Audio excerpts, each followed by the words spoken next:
पिरियडला आपण Lewis theory हा concept acid base concept पाहिला.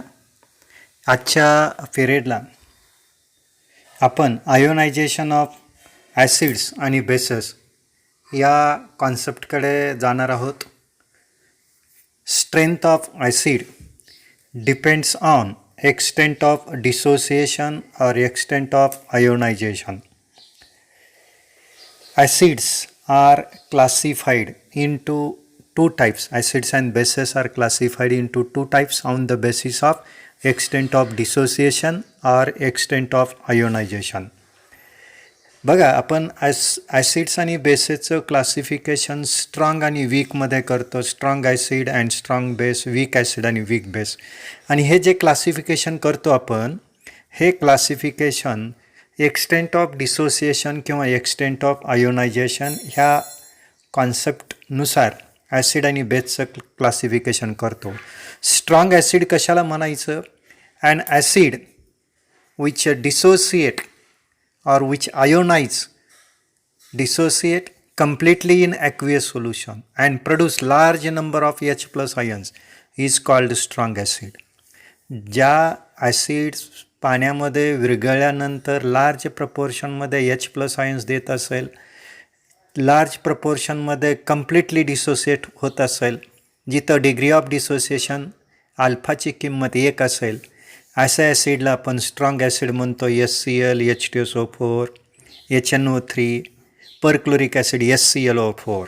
For example, HCl aqueous gives H plus Cl minus. According to Arrhenius theory, substance dissolved in water gives H plus ions is called acid. त्याला आपण acid म्हणतो Arrhenius theoryनुसार. HCl, H2SO4, HNO3, HClO4 हे सगळे strong acids आहेत. हे completely वॉटरमध्ये dissociate होतात आणि large प्रपोर्शनमध्ये आपणाला H प्लस आयन्स देतात, म्हणून त्या ॲसिडला आपण स्ट्रॉंग ॲसिड म्हणतो. आणि स्ट्रॉंग बेस आपण कशाला म्हणतो? तर strong base and a base which dissociate almost completely in the solution and gives or produce large proportion of large number of OH minus ions is called strong base.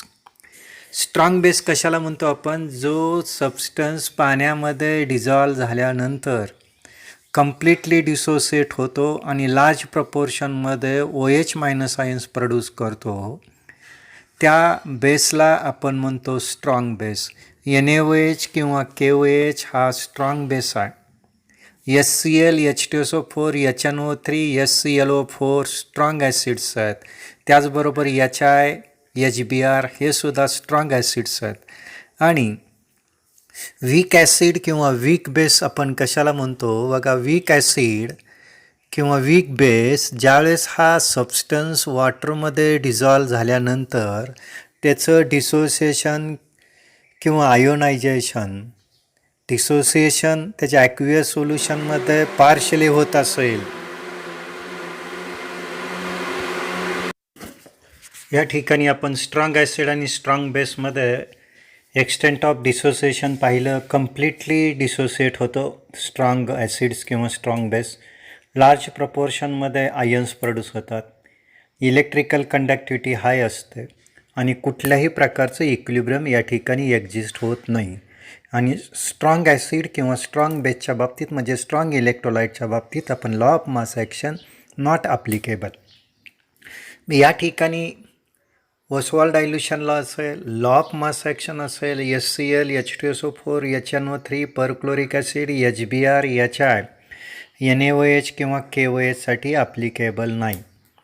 Single ॲरोच्या साह्याने आपण strong acid किंवा strong बेसचं dissociation, strong acid किंवा strong बेसचं डिसोसिएशनचा जो arrow असेल, single arrow, one way, फक्त एकच ॲरोच्या साह्याने दाखवू शकतो डिसोसिएशन. वीक ॲसिड किंवा वीक बेसच्या बाबतीत जर आपण आयोनायझेशन बघितलं तर स्मॉल एक्सटेंटमध्ये आयोनायझेशन होतं, स्मॉल एक्सटेंटमध्ये डिसोसिएशन होतं, पार्शली किंवा इनकम्प्लिटली आयोनाइज होतं वॉटरमध्ये.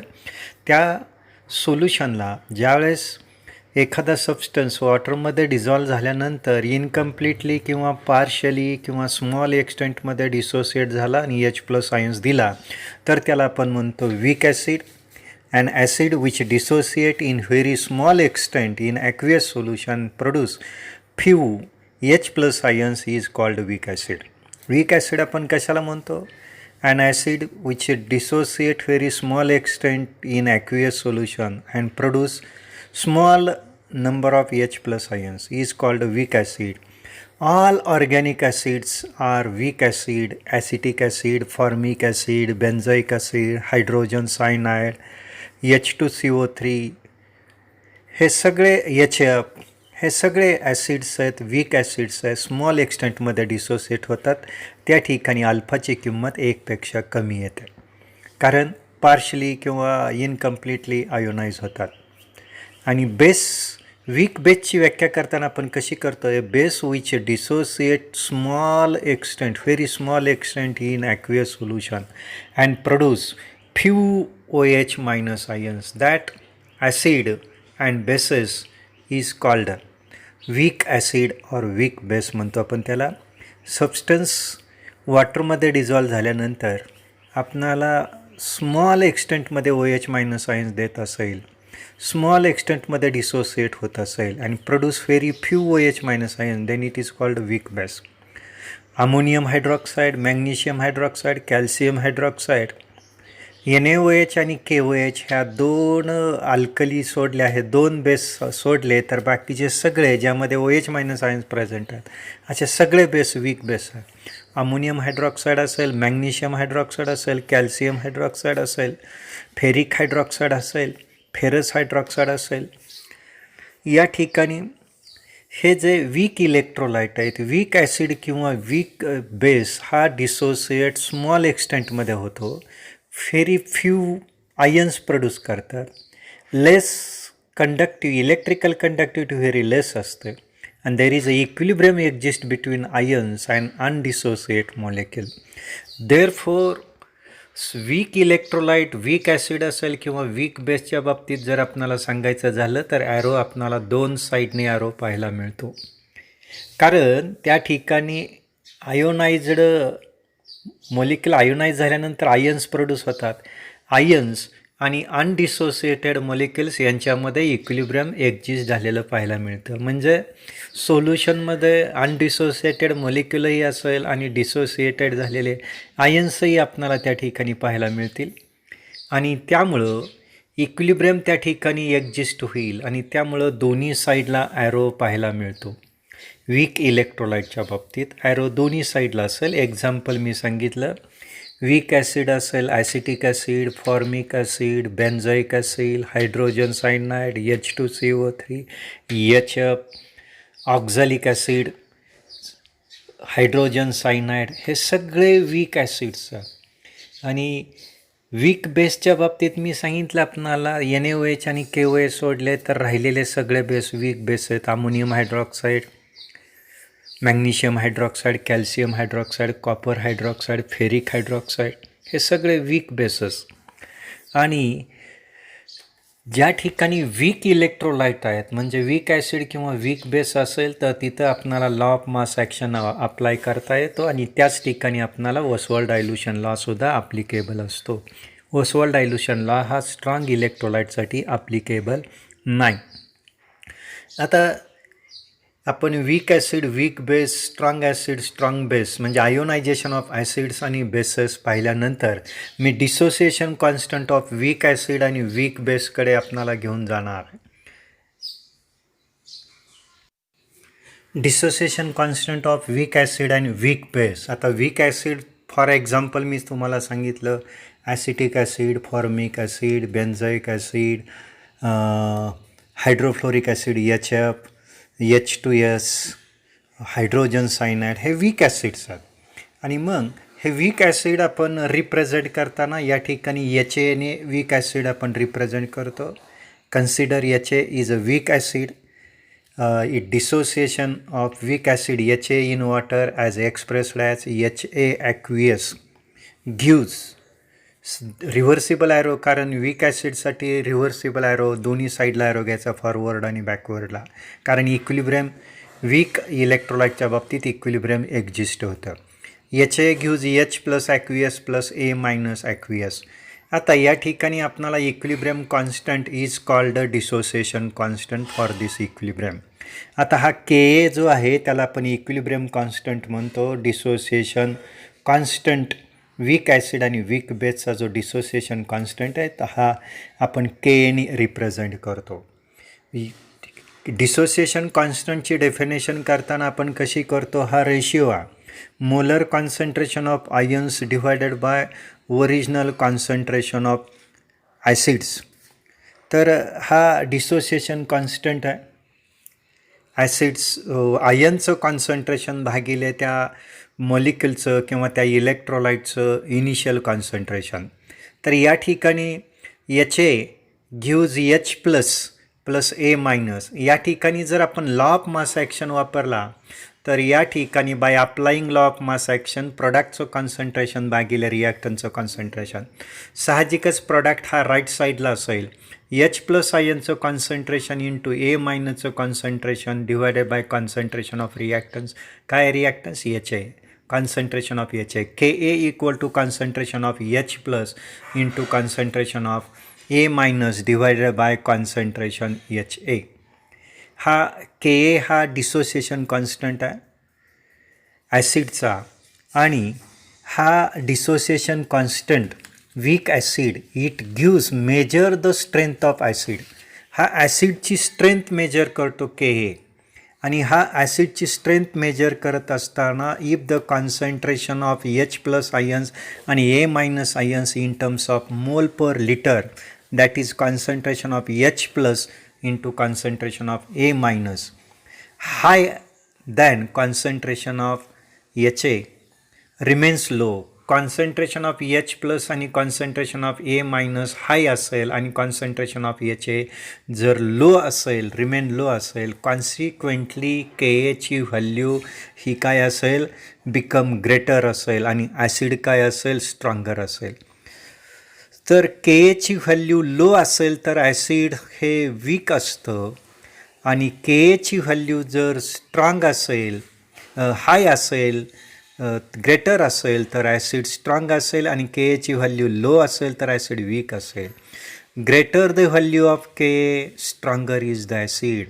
इट इज हायली, जर के एची व्हॅल्यू 1 असेल किंवा greater value of Ka is 1 or greater than 1, then acid is highly ionized and it is a strong acid. And if Kh value is less than 1, then it is a weak acid. For example, a value of Ka in between 10 raised to minus 2 to 10 raised to minus 3 regarded moderately strong acid, and value of Ka greater than 10, then it is called strong acids, and value of Ka 10 raised to minus 2 to 10 raised to minus 3 regarded as moderately strong acid, while Ka value in between 10 raised to minus 4 to 10 raised to minus 7, it is a weak acid, and it is less than 10 raised to minus 7, then it is a very weak acid or weak base.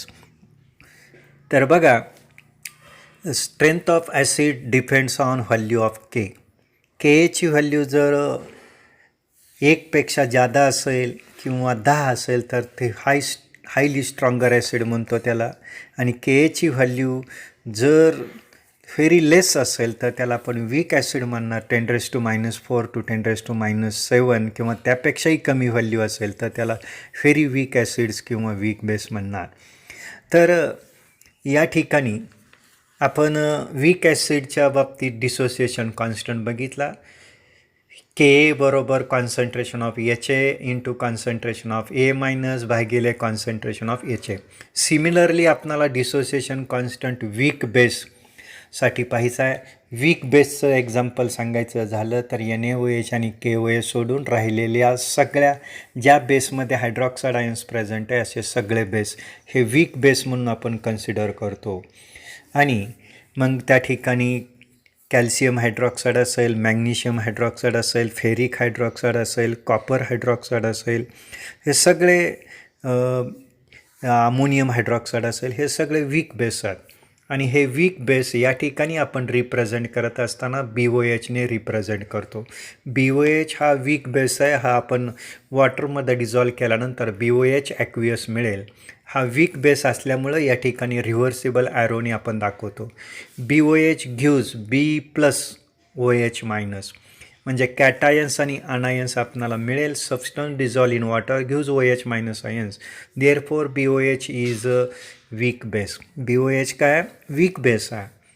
आणि हा BOH B+ आणि OH minus ions देतो. आणि हा OH minus ions हा BOH हा इनकम्प्लिटली ionise होतो, हा पार्शली आयोनाइज होतो. आणि त्यामुळं हा वीक बेस आहे. आणि त्यामुळंच त्या ठिकाणी इक्विलिब्रियम अटेंड झालं आहे आयोनाइज्ड आयन्स आणि अनआयोनाइज्ड मॉलिक्युल्समध्ये. आणि म्हणून या ठिकाणी ज्यावेळेस वीक इलेक्ट्रोलाइट असते त्यावेळेस त्या ठिकाणी इक्विलिब्रियम एक्झिस्ट होतं. आणि अशाच वेळेला आपणाला त्या ठिकाणी लॉ ऑफ मास ॲक्शन वापरता येतो. आणि ज्यावेळेस आपण लॉ ऑफ मास ॲक्शन या रिॲक्शनसाठी वापरू त्यावेळेस प्रोडक्टचं कॉन्सन्ट्रेशन भागिले रिॲक्टन्सचं कॉन्सन्ट्रेशन. प्रोडक्ट काय B+ आणि OH मायनस आणि रिॲक्टन्स काय BOH. साहजिकच KB represent dissociation constant for weak base. आणि KB equal to concentration of B+ into concentration of OH minus भागिले कॉन्सन्ट्रेशन ऑफ BOH. याला आपण डिसोसिएशन कॉन्स्टंट म्हणणार आहे वीक बेसचा. ज्यावेळेस आपण वीक इलेक्ट्रोलाइटचं डिसोसिएशन करतो, वीक बेसचंही आपण डिसोसिएशन करतो, त्यावेळेस आपल्याला न्यू इक्विलिब्रियम कॉन्स्टंट मिळतो. त्या न्यू इक्विलिब्रियम कॉन्स्टंटलाच आपण dissociation constant for weak base म्हणतो. आणि या ठिकाणी ज्यावेळेस आपण डिसोसिएशन कॉन्स्टंटला KBला आपण dissociation constant for weak base म्हणतो. It measure strength of base. तो बेसची स्ट्रेंथ मेजर करतो. If base is strong it ionize greater extent and concentration of OH minus ions become high. जर बेस स्ट्रॉंग असेल तर तो कम्प्लिटली आयोनाइज होईल, greater ionisation असेल. आणि त्या ठिकाणी आयोनायझेशन ग्रेटर असेल त्याचबरोबर त्या ठिकाणी concentration of OH minus ion become high असेल. आणि ज्यावेळेस OH मायनस आयनचं कॉन्सन्ट्रेशन हाय असेल साहजिकच KBची व्हॅल्यूसुद्धा हाय असेल. आणि ज्यावेळेस KBची व्हॅल्यू हाय असते त्यावेळेस तो बेस हा स्ट्रॉंग असतो. आणि ज्यावेळेस OH मायनस आयनचं कॉन्सन्ट्रेशन लो असेल याचा अर्थ BOH अनआयोनाइज फॉर्ममध्ये जर जास्त असेल, व्हॅल्यू ऑफ BOH जर वाढली जास्त असेल तर KBची व्हॅल्यू लो असेल. आणि KBची व्हॅल्यू लो असेल तर तो बेस काय असेल वीक असेल. आणि मग या ठिकाणी आपणाला लक्षात येईल की KOH किंवा NaOH या ठिकाणी KBची व्हॅल्यू ग्रेटर दॅन 1 असते. मिथिल अमाईनच्या बाबतीत KBची व्हॅल्यू 3.8 इंटू 10⁻⁴ असते, वीक बेस आहे. अमोनियम हायड्रॉक्साईडच्या बाबतीत KBची व्हॅल्यू 1.8 इंटू 10⁻⁵ असते, वीक बेस आहे. अनिलीन C6H5NH2 KBची व्हॅल्यू बघितली तर 4.6 इंटू 10⁻10 आहे, 10⁻10 आहे, व्हेरी वीक बेस आहे. आणि युरिया NH2CO NH2 या बाबतीत जर आपण KBची व्हॅल्यू बघितली तर 1.5 इंटू 10⁻⁴ आहे, हाही वीक बेस आहे. म्हणजे थोडक्यात सांगायचं झालं जर KBची व्हॅल्यू 10पेक्षा जास्त असेल तर व्हेरी स्ट्रॉंग बेस असतो. KBची व्हॅल्यू 10⁻² टू 10⁻³ असेल तर मॉडरेटली स्ट्रॉंग असतो. आणि KBची व्हॅल्यू 10⁻⁴ पासून 10⁻�7 असेल तर वीक असतो. आणि 10⁻�7पेक्षाही KBची व्हॅल्यू कमी असेल तर त्या ठिकाणी व्हेरी तो वीक बेस असेल. म्हणजे greater the value of KB stronger is the base and lower the value of KB weaker is the base. आणि मग आपणाला यावरून ह्या इन्फॉर्मेशनवरून डिसोसिएशन कॉन्स्टंटची डेफिनेशन वीक ॲसिड किंवा weak base is defined as equilibrium constant for dissociation of equilibrium of weak acid or weak base. ज्यावेळेस आपण वीक ॲसिड किंवा वीक बेसचं डिसोसिएशन करतो आणि त्यावेळेस आपणाला न्यू इक्विलिब्रियम कॉन्स्टंट ऑब्टेंड होतो, त्या न्यू इक्विलिब्रियम कॉन्स्टंटलाच आपण डिसोसिएशन कॉन्स्टंट म्हणतो. The equilibrium constant for dissociation equilibrium of weak acid or weak base is called dissociation constant for weak acid or weak base. आणि वीक ॲसिड आणि weak बेससाठीच याचाच अर्थ वीक इलेक्ट्रोलाइटसाठीच आपण law of mass action apply करू शकतो आणि ओसवाल्ड डायल्यूशन लॉसुद्धा आपण वीक इलेक्ट्रोलाइटसाठीच, वीक बेस आणि वीक ॲसिडसाठीच वापरू शकतो. ओसवाल्ड डायल्यूशन लॉ हे आर्टिकल आपण बघूया. Arrhenius concept of acids and bases expressed quantitatively in 1880 Ostwald in the form of dilution law. Oswald dilution law noticed that law of mass action is applied for weak acid and weak base only, that is for only applied for weak electrolyte. Oswald dilution law shows a relation between degree of dissociation, that is alpha, dissociation constant K, and concentration of weak electrolyte. Oswald dilution law gives a relation or shows relationship between degree of dissociation, dissociation constant, and concentration of weak electrolyte K equal to alpha square C.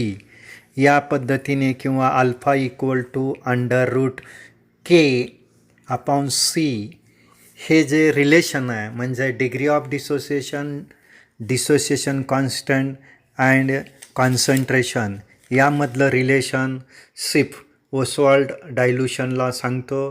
आणि हा Ostwald dilution law 1888मध्ये Ostwald FW Ostwald in the form of dilution लॉमध्ये हा law त्यांनी सांगितला. आणि हा law फक्त ॲप्लिकेबल वीक ॲसिड आणि वीक बेससाठी आहे. HClसाठी, H2SO4साठी, HNO3साठी, HBrसाठी, HIसाठी, NaOHसाठी, KOHसाठी हा लॉ ॲप्लिकेबल नाही, कारण ह्या सगळ्या स्ट्रॉंग इलेक्ट्रोलाइट आहेत. स्ट्रॉंग ॲसिड किंवा स्ट्रॉंग बेससाठी ओसवाल्ड डायल्यूशन लॉ ॲप्लिकेबल नाही, कारण स्ट्रॉंग इलेक्ट्रोलाइटमध्ये इक्विलिब्रियम एक्झिस्ट होत नाही आणि इक्विलिब्रियम एक्झिस्ट होत नसल्यामुळं लॉ ऑफ मास ॲक्शन त्या ठिकाणी वापरता येत नाही. आणि लॉ ऑफ मास ॲक्शन जिथं वापरता येत नाही त्या ठिकाणी ओसवाल्ड डायल्यूशन लॉ ॲप्लिकेबल नसतो. म्हणून Ostwald dilution law only applicable for weak acid and weak base. Ostwald dilution law can be applicable formic acid, acetic acid, hydrofluoric acid, hydrogen sulphide, benzoic acid, all organic acids, and weak bases, ammonium hydroxide, copper hydroxide, ferric hydroxide. या सगळ्या weak इलेक्ट्रोलाइटसाठी हा Ostwald dilution law applicable आहे. Ostwald dilution law याच्यावर questions परीक्षेला विचारला जाईल. ह्या आर्टिकलवर derive relation between degree of dissociation and dissociation constant for weak acid or weak base. Prove that K alpha equal to under root Ka upon C किंवा alpha equal to under root Kb upon C. या पद्धतीचा प्रश्न derive Oswald dilution law या पद्धतीचा प्रश्न आपणाला विचारला जाईल परीक्षेला. ओसवाल्ड डायल्यूशन लॉ काय बघा. It is the relation between dissociation constant and degree of dissociation of weak electrolyte. Oswald dilution law gives relation between degree of dissociation, dissociation constant and concentration of weak electrolyte.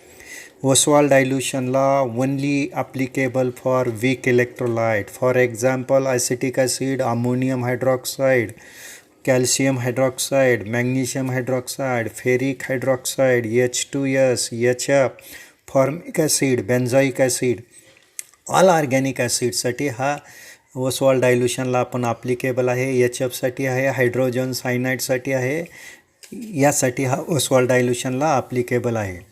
आता या ठिकाणी Oswald dilution लॉमध्ये आपण weak electrolyte घेतो BA नावाची.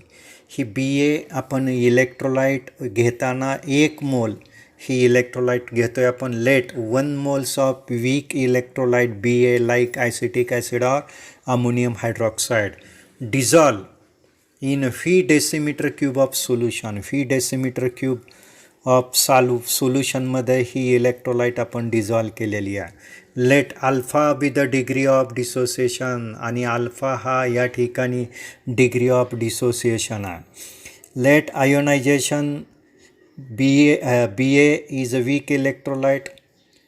Ionization equilibrium can be represented. BA weak electrolyte dissociate होत असताना equilibrium attend होईल. हे इनकम्प्लिटली आयोनाइज होणार आहे, पार्शली आयोनाइज होणार आहे, स्मॉल एक्सटेंटमध्ये आयोनाइज होणार आहे आणि त्यामुळं इक्विलिब्रियम एक्झिस्ट होईल आयोनाइज्ड मॉलिक्यूलमध्ये आणि अनडिसोसिएटेड अनआयोनाइज्ड मॉलिक्यूल्समध्ये.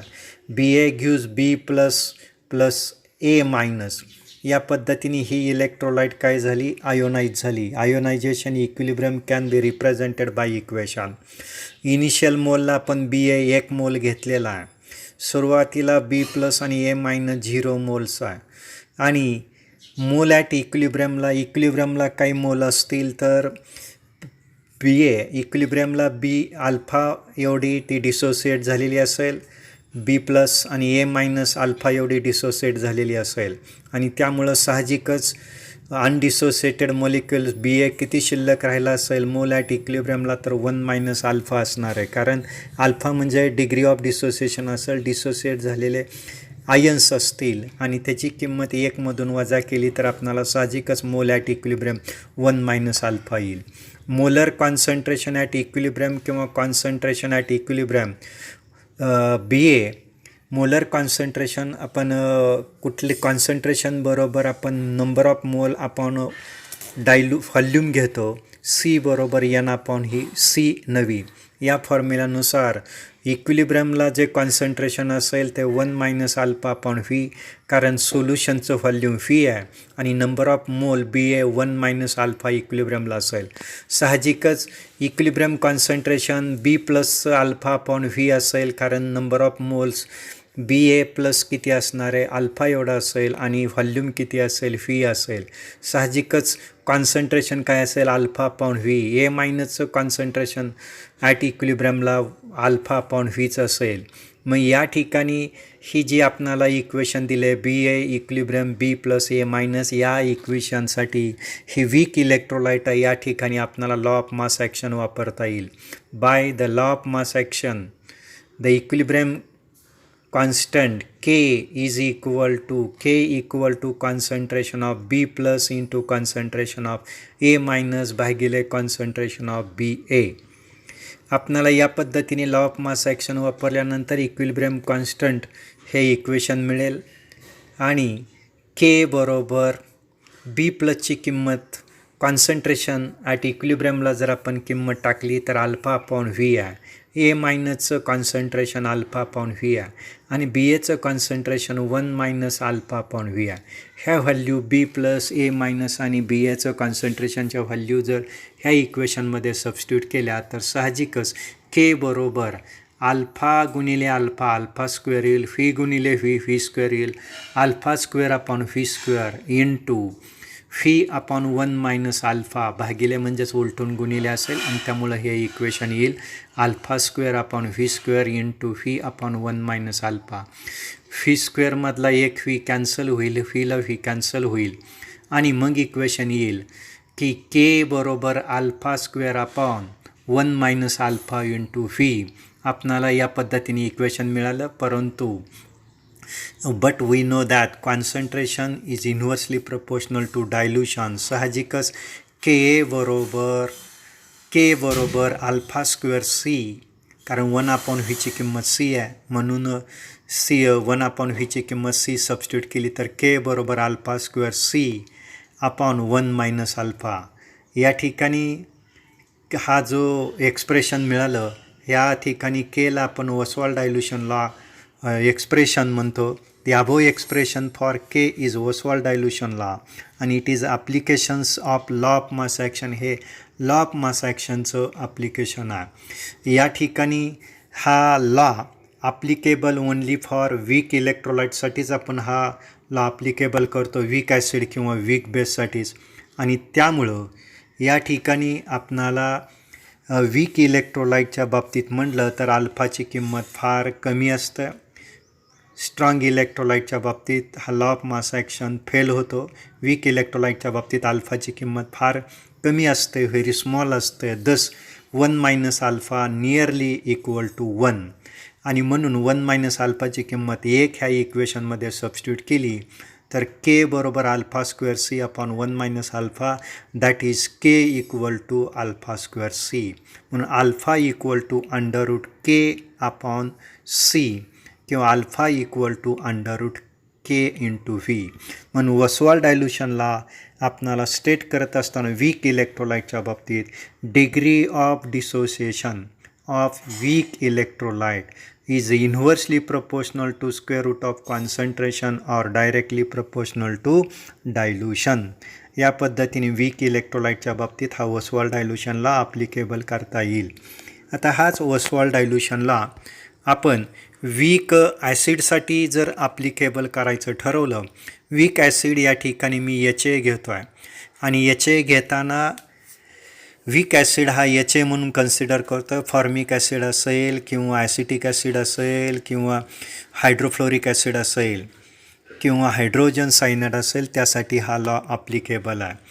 इनिशियली घेताना आपण यामध्ये HA 1 मोल घेतो आहे वीक ॲसिड आणि डिझॉल्व करत असताना 1 लिटर फी लिटर सोल्युशनमध्ये डिझॉल्व करतो आहे. Let alpha with the degree of dissociation. Alpha काय असेल? डिग्री ऑफ डिसोसिएशन असेल.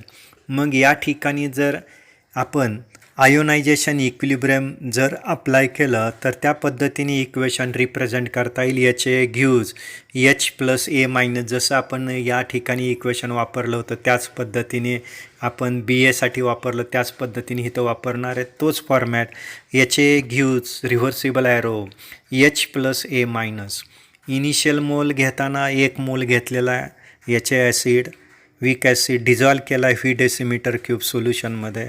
अल्फा हा डिग्री ऑफ डिसोसिएशन आहे आणि आयोनायझेशन इक्विलिब्रियम या ठिकाणी रिप्रेझेंट केल्यानंतर इनिशियल मोल टेबल जर आपण घेतला तर या टेबलमध्ये आपण 3 कॉलम केले आहे. HAसाठी, H प्लससाठी, A मायनससाठी. त्यामध्ये पहिला कॉलम असेल HAसाठी इनिशियल मोल 1 मोल घेतला, H प्लस आणि A मायनस हा 0 मोल असेल. टेबल फॉर्ममध्ये इक्वेशन लिहिलं तर चांगल्या पद्धतीने लक्षात राहू शकतं. मोल ॲट इक्विलिब्रियमला 1 मायनस अल्फा येईल, H प्लस आयन्स अल्फा एवढा डिसोसिएट होईल, A मायनस अल्फा एवढा डिसोसिएट होईल. साहजिकच इनिशियली हा HA 1 मोल असेल, H प्लस 0 मोल असेल सुरुवातीला आणि A मायनससुद्धा 0 असेल. मोल ॲट इक्विलिब्रियमला 1 मायनस अल्फा असेल HA, H प्लस हा अल्फा एवढा असेल, A मायनस अल्फा एवढा असेल. आणि मोलर कॉन्सन्ट्रेशन ॲट इक्विलिब्रियमला जर आपण पाहिलं तिसरा कॉलम मोल पर DM क्यूब किंवा मोलर कॉन्सन्ट्रेशन ॲट इक्विलिब्रियमला पाहिलं 1 मायनस अल्फा अपॉन व्ही. कारण इथं number of mole 1 minus alpha आणि व्हॉल्यूम ऑफ सोल्युशन व्ही. साहजिकच molar concentration at equilibrium 1 minus alpha upon V. आणि H प्लसचं मोलर कॉन्सन्ट्रेशन काय येईल? नंबर ऑफ मोल अल्फा आणि डिसोसिएट झालेले मोल अल्फा आणि व्हॉल्यूम ऑफ सोल्युशन व्ही. साहजिकच अल्फा अपॉन व्ही आणि A मायनससुद्धा काय असेल? Alpha upon V. या ठिकाणी हा वीक इलेक्ट्रोलाइट आहे. आपण या ठिकाणी apply law of mass action. Then के काय तर डिसोसिएशन कॉन्स्टंट आहे. वीक ॲसिडसाठी हा आपण डिसोसिएशन कॉन्स्टंट वापरतो. Ka इक्वल टू प्रोडक्टचं कॉन्सन्ट्रेशन. प्रोडक्ट इथं हा H प्लस आणि A मायनस आहे, आयन्स आहे आणि रिॲक्टन्स H आहे. साहजिकच प्रोडक्टचं कॉन्सन्ट्रेशन भागिले रिॲक्टन्सचं कॉन्सन्ट्रेशन हा जो रेशो येतो ह्या कॉन्सन्ट्रेशनलाच आपण डिसोसिएशन कॉन्स्टंट म्हणतो. आणि डिसोसिएशन कॉन्स्टंट Kaने आपण वीक ॲसिडचा रिप्रेझेंट करतो. Ka बरोबर concentration of HA plus into concentration of A minus भागिले कॉन्सन्ट्रेशन ऑफ HA. आता कॉन्सन्ट्रेशन ऑफ H प्लसची किंमत काय आहे? Alpha upon V. Concentration of A मायनसची किंमत काय आहे? Alpha upon V. एच प्लसचं कॉन्सन्ट्रेशन अल्फा अपॉन व्ही आणि ए मायनसचं कॉन्सन्ट्रेशन अल्फा अपॉन व्ही आणि कॉन्सन्ट्रेशन ऑफ एच ए काय घेणार आहे आपण alpha 1 minus alpha upon V म्हणजे एच प्लसचं कॉन्सन्ट्रेशन ए मायनसचं कॉन्सन्ट्रेशन आणि एच एचं कॉन्सन्ट्रेशनच्या व्हॅल्यू जर आपण सबस्टिट्यूट केल्या ह्या इक्वेशनमध्ये तर के ए बरोबर alpha upon V into alpha upon V भागिले concentration of H A 1 minus alpha upon V भागिले म्हणजेच उलटून गुणिले असेल अल्फा गुणिले अल्फा अल्फा स्क्वेअर व्ही गुणिले V V square into V upon 1 minus alpha व्हीला व्ही कॅन्सल होईल साहजिकच के ए बरोबर काय येणार आहे alpha square minus 1 minus alpha upon V या पद्धतीने के एची किंमत येईल. मात्र बघा या ठिकाणी आपण के ए 1 मायनस अल्फा हा नियरली इक्वल टू 1 घेतो वीक इलेक्ट्रोलाइटच्या बाबतीत कारण अल्फाची व्हॅल्यू व्हेरी स्मॉल दॅन 1 कारण डिग्री ऑफ डिसोसिएशन ची व्हॅल्यू म्हणजे अल्फाची व्हॅल्यू वीक ॲसिडच्या बाबतीत लेस दॅन 1 असतं म्हणून 1 minus alpha nearly equal to 1 मग ही व्हॅल्यू सबस्टिट्यूट केली तर K A equal to alpha square upon V equal to 1 upon V equal to C therefore K A equal to alpha square C किंवा K A equal to alpha square upon V therefore alpha square equal to K A into V or alpha square equal to Ka upon C. Therefore, alpha equal to under root Ka into V or under root Ka upon C. मग याच्यावरून आपणाला Ostwald डायल्युशनला weak इलेक्ट्रोलाइटसाठी state करता येईल alpha म्हणजे degree of dissociation of weak acid is inversely proportional to square root of concentration and directly proportional to square root of dilution. आता आपणाला एच प्लस आयन कॉन्सन्ट्रेशनची व्हॅल्यू जर डिग्री ऑफ डिसोसिएशनवरून काढायची असेल तर H plus ion concentration equal to alpha upon V किंवा H plus ion concentration equal to alpha upon C. We know that alpha equal to under root K A upon C therefore under root K A upon C into C therefore under root Ka into C square upon C, C ला C cancel, therefore H plus ion concentration equal to under root Ka into C किंवा under root Ka upon V. H plus ion concentration या पद्धतीने काढता येईल. Strength of acid आपणाला त्याची value या पद्धतीने कॅल्क्युलेट करता येईल. मी वीक बेसच्याकडे येणार आहे. Weak base ammonium hydroxide, calcium hydroxide, ferric hydroxide, copper hydroxide या वीक बेससाठी आपण रिप्रेझेंट करत असताना salt B O H consider B O H is a weak electrolyte weak base. It is 1 mole of weak base ammonium hydroxide, calcium hydroxide or magnesium hydroxide or ferric hydroxide be dissolved in V decimeter cube of solution. Let alpha be the degree of dissociation. The ionization equilibrium can be represented as BOH reversible arrow, BOH reversible arrow aqueous gives B plus OH minus. BOH वॉटरमध्ये dissolve झाल्यानंतर OH minus ions देतो आहे म्हणून तो base आहे. तो weak base काय तर it dissociate in small extent, it ionise in small extent, therefore it is weak base. BOH equilibrium B plus OH minus कारण हा वीक बेस असल्यामुळेच त्या ठिकाणी इक्विलिब्रियम अटेंड झाले. रिव्हर्सिबल ॲरो फॉरवर्ड डायरेक्शन आणि backward direction arrow असेल. IM म्हणजे initial mole. BOH आपण 1 मोल घेतलेला आहे, फी डेसिमीटर क्यूब सोल्युशनमध्ये डिझॉल्व केलेला आहे.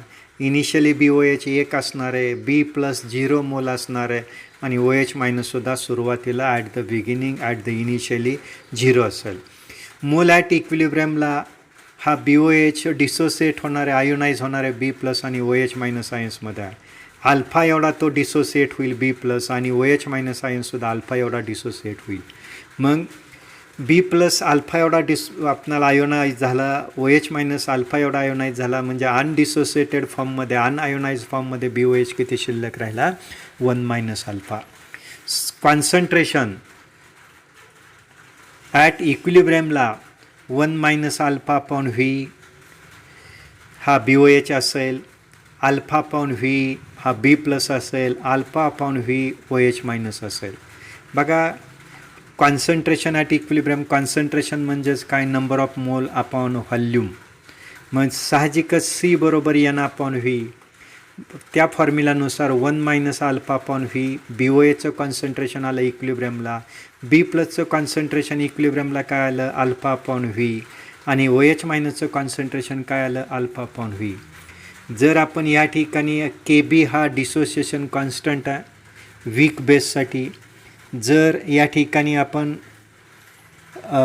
लॉ ऑफ मास ॲक्शन वापरला तर इक्विलिब्रियम कॉन्स्टंट के बी बरोबर concentration of B plus into concentration of O H minus, K B बरोबर concentration of B plus into concentration of O H minus भागिले concentration of B O H. Dissociation constant हा ratio असतो प्रॉडक्टचं concentration भागिले रिॲक्टनचं concentration. B प्लसचं concentration into O H मायनसचं concentration भागिले बी ओ एचचं कॉन्सन्ट्रेशन. बी प्लस आणि ओ एच मायनस हा प्रोडक्ट आहे आणि बी ओ एच हा रिॲक्टन्स आहे. प्रोडक्टचं कॉन्सन्ट्रेशन भागिले रिॲक्टन्सचं कॉन्सन्ट्रेशन बरोबर डिसोसिएशन कॉन्स्टंट. के बी बरोबर concentration of B plus into concentration of O H minus भागिले concentration of B O H. B प्लसची किंमत आपण ह्या इक्वेशनमध्ये टाकली, के बी बरोबर alpha upon V, O H minus आहे यांचं कॉन्सन्ट्रेशन आपण या ठिकाणी टाकली किंमत, तर अल्फा अपॉन व्ही, आणि बी ओ एचचं कॉन्सन्ट्रेशनची किंमत टाकली 1 मायनस अल्फा अपॉन व्ही. या ठिकाणी alpha into alpha alpha square, V into V square into 1 minus V upon 1 minus alpha. फीला व्ही कॅन्सल होईल, साहजिकच या ठिकाणी के बी बरोबर alpha square upon 1 minus alpha into V. या पद्धतीने आपणाला या ठिकाणी बी ओ एच हा वीक बेस आहे, हा इनकम्प्लिटली डिसोसिएट होतो आहे, इनकम्प्लिटली आयोनाइज होतो आहे. साहजिकच अल्फाची किंमत लेस दॅन 1 असेल, म्हणून 1 minus alpha nearly equal to 1. Therefore K B equal to alpha square upon V, K B 1 upon V equal to C. Therefore K B equal to alpha square C. Therefore, alpha square equal to kb into v, or alpha square equal to kb upon c. Therefore, alpha equal to under root kb upon c, or alpha equal to under root kb into v. Therefore, Ostwald dilution law for weak base is defined as degree of dissociation.